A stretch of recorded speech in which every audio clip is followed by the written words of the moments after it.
Childcare is a really big issue right now in our state, with all the schools closing for at least 3 weeks under orders from the governor. But in districts where the kids rely on school for food, providing meals is a really important job right now still. News 5's Meg Shaw is live for us this morning. Meg, Cleveland Metropolitan School District is a 100% free meal district. Yeah, Katie, and that means that every student within CMSD is eligible for a free breakfast and lunch. And even though kids are not going to be in the classroom today or for the next 3 weeks, those free breakfast and lunches, they are not going anywhere. This morning, I am joined live by CMSD's CEO, Eric Gordon. Eric, thank you so much for joining us this morning. And I want to talk to you about kind of the process which you guys are doing to help provide these breakfast and lunches for kids throughout the entire district. Sure. So we're opening 22 of our pre-K through 8 buildings today and for the next 3 weeks to serve grab-and-go lunches and breakfast for the next day. So students from across the city can come to one of these 22 schools. They'll get a bagged lunch, a bagged breakfast to take home, enrichment materials in a grab-and-go strategy, so we're not having students congregating at the schools.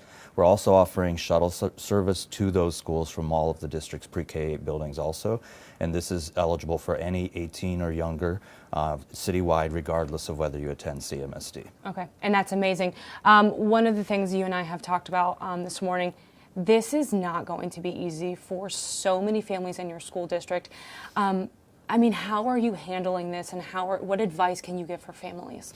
Well, we're trying to make sure that our students and our families are safe and comfortable, and we're really trying to just take one of the challenges off the table with food.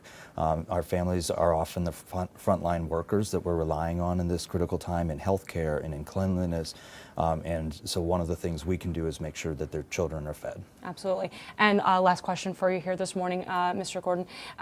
You know, this closure could go longer than the next 3 weeks. Is CMSD prepared to feed those children beyond the next 3 weeks? Yes, so we're using the summer meal provisions that we would put in place every summer. So we're prepared to do this as long as we need to until our communities are able to get back to some normalcy. All right, thank you so much. I appreciate it. So Sure, if you need any information about the shuttle times and locations, that will be available for you on our News 5 app, or just go to news5cleveland.com. Reporting live, Meg Shaw, News 5. Meg, Mr. Gordon, thank you so much.